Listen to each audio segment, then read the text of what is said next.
My name is Mikko Hyppönen and I work here at F-Secure in Finland. And this here is Brain. Brain, the first PC virus in history. Written in January 1986, it's now 25 years old. And this here is a picture of me, almost 25 years ago, analyzing Brain. And I remember being fascinated about the virus and about how it worked and about where it came from. And we actually know where Brain comes from, because inside the code of the Brain virus there's an address. So we know it's coming from Pakistan, and we know it's written by two brothers, Basit and Amjad. Now we're going to go and find them. You've gone a long way, we're taking you back home.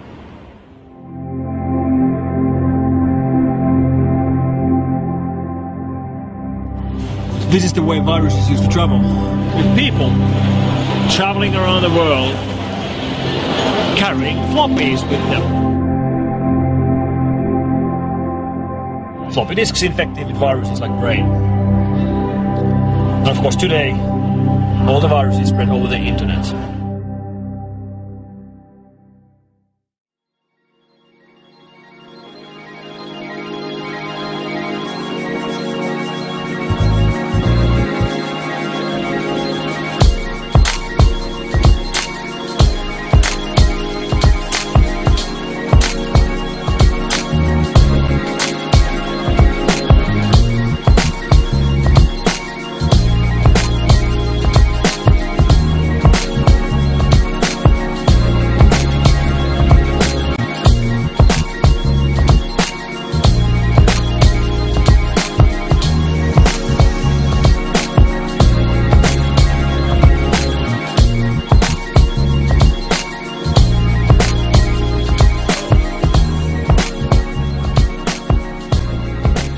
Feels quite amazing to be here after all these years and to actually meet you. And we've collected lots of questions from people reading our blog or on Reddit or from Twitter. Questions people wanted to ask from you. So, first question. Who wrote Brain? Mr. Basit and me, we together, we finally concluded the final version of the virus. But the idea was floated way back in '84 with the help of few other friends and my customers even, you know. Now, many sources, including Wikipedia, list that Brain was found in January 1986. But what is the real date? When exactly did you write it? The most spread out version was finalized in somewhere September 1986. Another question. Why did you write Brain? We were experimenting few things. One thing that in DOS we can have something multitasking kind of thing, and the second thing to explore the security holes of the operating system in the comparison or in the contrast of Unix or Xenix,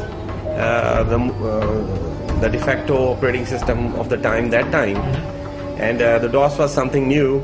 And when we explored the security issues of the DOS and realized that it is quite vulnerable to the piece of codes, piece of code we wrote back then. So that was the motivation. At the same time, to find out how the floppies and how the programs and how the software move around. It can be, you know, we can monitor that by putting a code, and we can see and watch whether it is going to spread out all over the world or it can remain within a certain group of people. Were you aware of viruses before Brain? For example, the Elk cloner virus on Apple II? No, we were not aware of that. So this virus is known as Brain. But where does the name Brain actually come from? Actually, the Brain name comes from our company name. Our company name is. So the company already existed as Brain at the time. So when it says copyright Brain at the volume label of the infected floppy, it's copyright the Brain, the company, which is the company where we are right now. And in fact, you wrote the virus here in this same building. And the address you have inside the Brain virus, it's the address where we are right now, which is Quite amazing. Which is also, you can call it dungeon. Yes, that's exactly what it is. Yeah. You also left your names, your address, and your phone number inside Brain. Why did you do that? Because that virus was not destructive and it was not made to destroy any data, and it was very friendly virus. It only detects if the space is available in floppy. It only goes then into that particular floppy. Several people called the phone number inside the virus. What was the first call like? The first call we received was from Miami University, and somebody taking care of, I think, a magazine down there, a local magazine, and she was writing something, and she was having trouble with the floppy, and she discovered that she got some extra piece of code down there inside, and she found our contact number when she called me, and I was very surprised and I was shocked rather, because I had no expectation that it will ever happen, that it will go so far. As a result of Brain,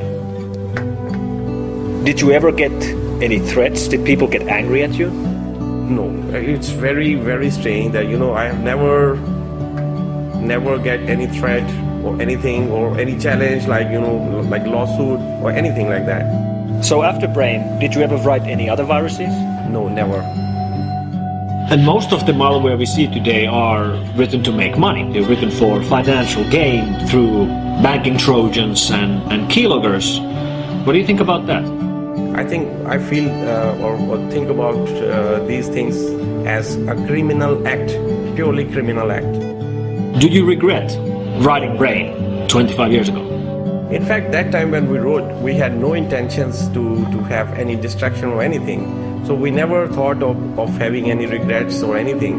But now, today, when we see people are doing something very destructive and negative, which is not our idea at that time, and this is something new, altogether separate and a different thing. Of course, we regret to see people doing all destructive things, and but we feel happy to find companies like F-Secure and other companies writing security software for the operating systems. If you would not have written the first PC virus 25 years ago, do you think somebody else would have written it? I think so. I have this feeling, maybe, because if I see people are going crazy about different ideas to have to exploit the operating systems. Well, thank you very much for this interview, and I brought Brain with me. I brought it home. It's for you. Thank you very much.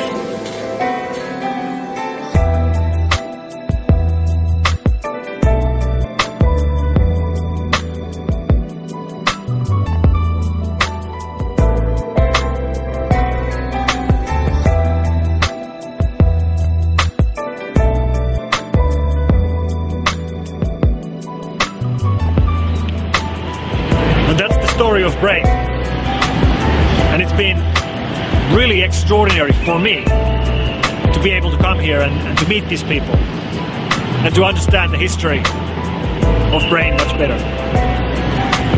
So thank you for joining me on this trip. Thank you very much.